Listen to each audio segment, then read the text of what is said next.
केजरीवाल जी कहते हैं मैं तो बहुत शरीफ आदमी हूँ, मैं तो बेईमानी नहीं करता, लेकिन केजरीवाल जी ने सारे हिंदुस्तान, दिल्ली का तो कम से कम और बेड़ा गर्क कर दिया है, और अभी बेड़ा गर्क करेंगे पंजाब का। इनको देखो, ये इन्होंने कहा जी मैंने बहुत काम दिल्ली में कर दिया, दिल्ली में खाक नहीं करा। स्कूलों में कितना रुपया लगा हुआ है, ज्यादा आप 10 करोड़ 20 करोड़ उनको डेकोरेशन करने में। स्कूलों में और क्या करा, स्कूल वैसे के वैसे ही है, सिर्फ नाम झूठी बातें करी जा रहे हैं। अब आ गया इनका झूठ जो है मोहल्ला क्लिनिक। मेरा नाम केदारनाथ बब्बर है, मैं दिल्ली का निवासी हूँ 1947 से, और मैं दिल्ली की सारी पॉलिटिशियंस को अच्छी तरह से जानता हूँ। कोई भी ऐसा आदमी नहीं है जो मुझे नहीं जानता, और देश विदेश का मैं खूब घूमा हुआ इंसान हूँ। मैं दुनिया जानता हूँ कि दुनिया कैसे बनी, लेकिन हमारा मुल्क एक कचरा ही रह गया। कचरा किसने करा? ये कांग्रेस ने करा, और कांग्रेस के जो पिट्ठू है वकील, वो चट सुप्रीम कोर्ट और हाई कोर्ट में पहुंच जाते हैं और स्टे ले लेते हैं, और जजेस भी सोचते नहीं कि 75 बरस हो गए, अब क्या होगा, कि देश का नरक खत्म कैसे होगा। मेरे विचार में मोदी जी अभी देश की 75वीं वर्षगांठ बना रहे हैं, लेकिन वर्षगांठ किस चीज की बना रहे हैं? देश में कोई गंदगी तो खत्म हो नहीं रही, हर शहर में चोर उचक्के गुंडे बैठ गए हैं, और इसको रोकने के लिए सुप्रीम कोर्ट और हाई कोर्ट स्टे दे देती है। ये 75 साल से ये जो ड्रामा चल रहा है, ये कितने बरस और चलना है? इस ड्रामे को खत्म करने के लिए मेरी विनती है अपना हाई कोर्ट के और सुप्रीम कोर्ट के जजेस से, जो मैं पढ़ के सुनाता हूं। मैंने एक लेटर लिखी है। माननीय उच्चतम न्यायालय द्वारा दिनांक 22/4 को दिया गया स्थगन आदेश अतिक्रमण ना हटाने के संबंध में ना तो न्याय संगत है और ना ही व्यवहारिक रूप में सही है। इतना ही नहीं, बल्कि प्राकृतिक न्याय के सिद्धांत के विरुद्ध है, क्योंकि आपका आदेश अतिक्रमण करने वालों को बढ़ावा देने वाला है और अच्छे काम करने वालों को गिराने वाला है। केंद्र सरकार कहती है दिल्ली देश का चेहरा है, और अतिक्रमण करने वाले से देश का चेहरा बिगड़ता है। ऐसा अधिकार ना व्यक्तिगत विरोध को है और ना किसी प्राधिकरण को है, और ना ही न्यायपाल को है, और ना ही संविधान ही इसकी इजाजत देता है। किसी को भी, चाहे सरकारी भूमि हो, निजी भूमि हो, या सड़क या फुटपाथ हो, पर गैर कानूनी तरीके से ना तो कब्जा करना है का अधिकार है, और ना किसी को प्रकार का उपयोग करने का अधिकार है। यदि किसी ने या कुछ लोगों ने इस प्रकार की जगह या भूमि पर कुछ समय में, लंबे समय उसका उपयोग कर रहा है, तो ऐसे व्यक्ति को, उन लोगों का हमेशा के लिए भी प्रकार का इस्तेमाल करने या रहने का अधिकार नहीं हो जाता। ऐसा अतिक्रमण करने को कब्जा की गई जगह तत्काल प्रभाव से हटाने का आदेश देने की कृपा करें, जो न्याय संगत कानून सम्मत है, ताकि उसे शहर और क्षेत्र की तरक्की हो सके, अपराधियों को निजात मिल सके। यदि श्रम को हटाना या मिटाना है या देश में अपराध खत्म करना है, तो अतिक्रमण भी हटाना अनिवार्य है, जो न्यायालय के सहयोग से ही संभव है। अधिकारी या सरकार आपके सहयोग के बगैर कुछ नहीं कर सकते। सोचना आपको है, करना आपको है। चाहते क्या है? देश का अपराध मुक्त या अपराधियों का सहयोग?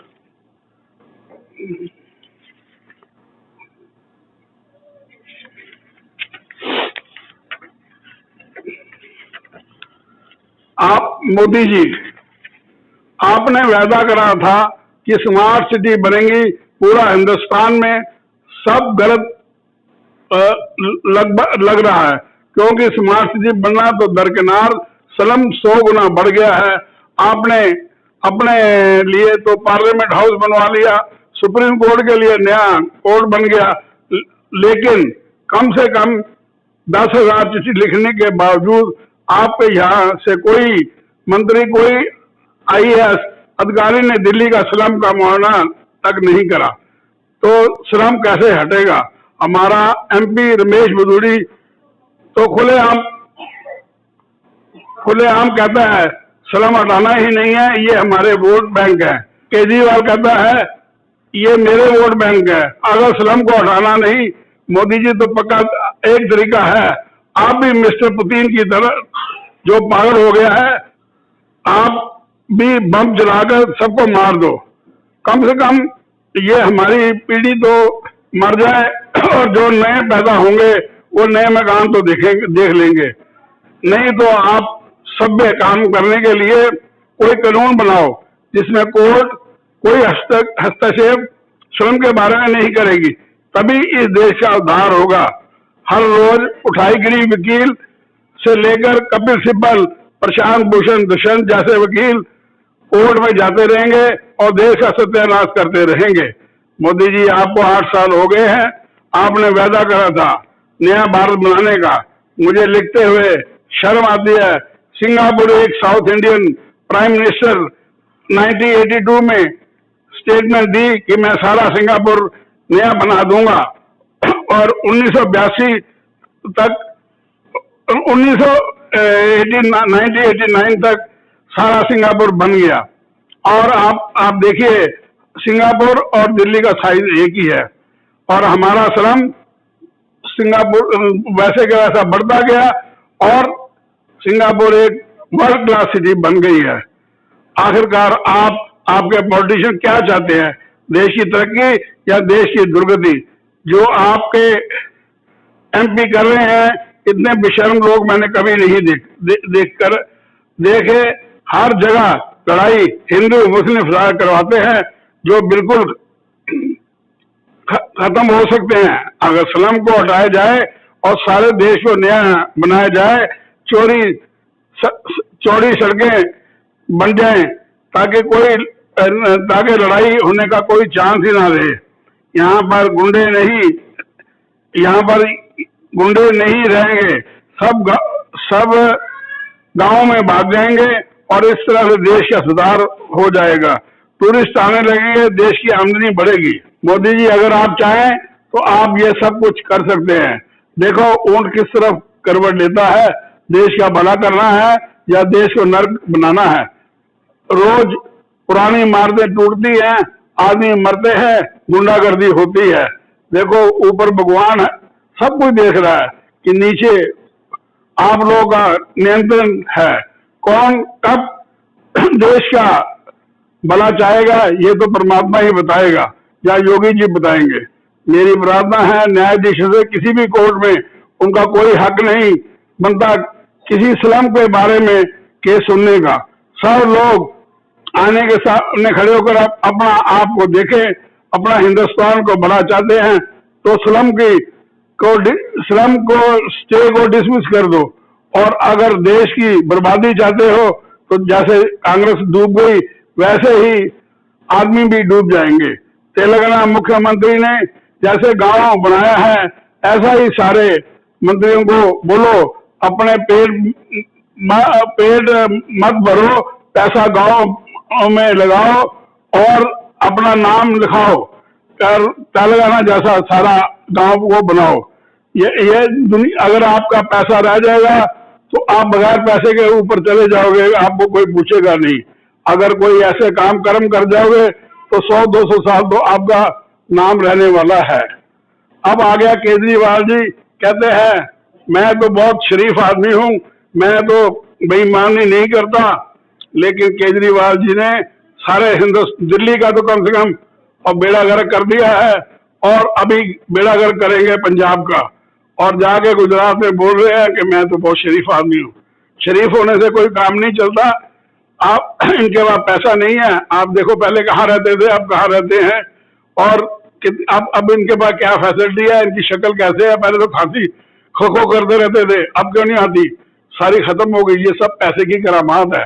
अब इनको देखो, ये इन्होंने कहा जी मैंने बहुत काम दिल्ली में कर दिया, दिल्ली में खाक नहीं करा। स्कूलों में कितना रुपया लगा हुआ है, याद रहे आप 10 करोड़ 20 करोड़ उनको डेकोरेशन करने में।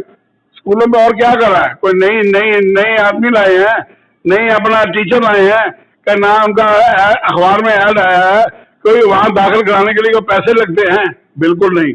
स्कूल वैसे के वैसे ही है, सिर्फ नाम झूठी बातें करी जा रहे हैं। अब आ गया इनका झूठ जो है मोहल्ला क्लिनिक।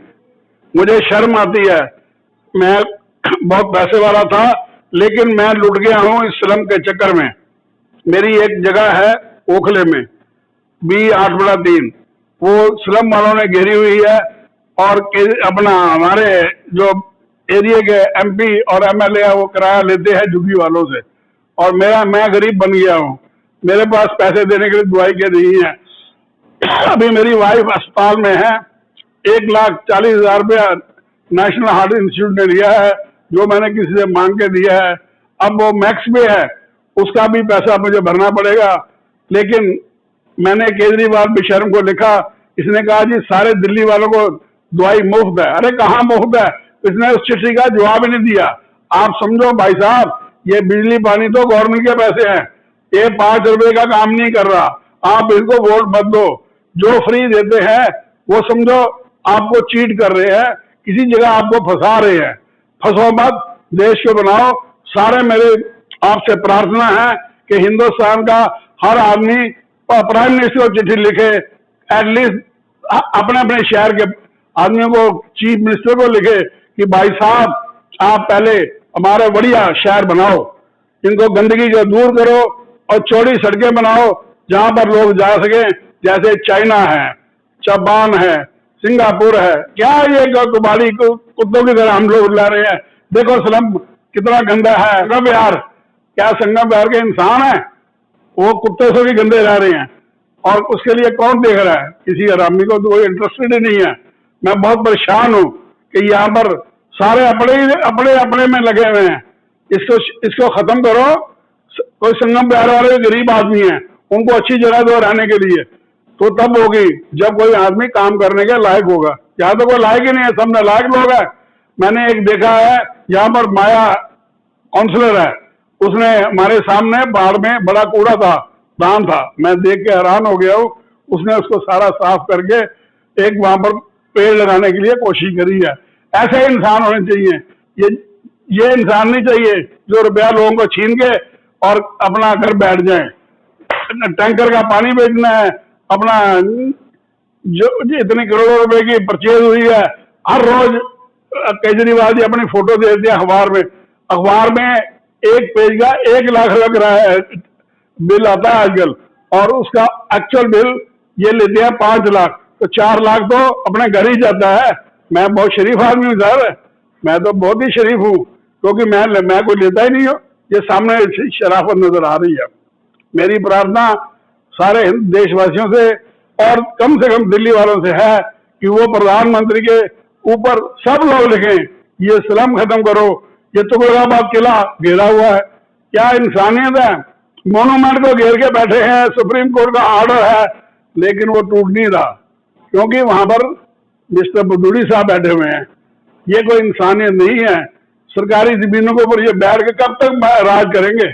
प्रधानमंत्री जी आप कुछ कीजिए, आप करेंगे तो देश का भला होगा, बाकी आपकी मर्जी। धन्यवाद।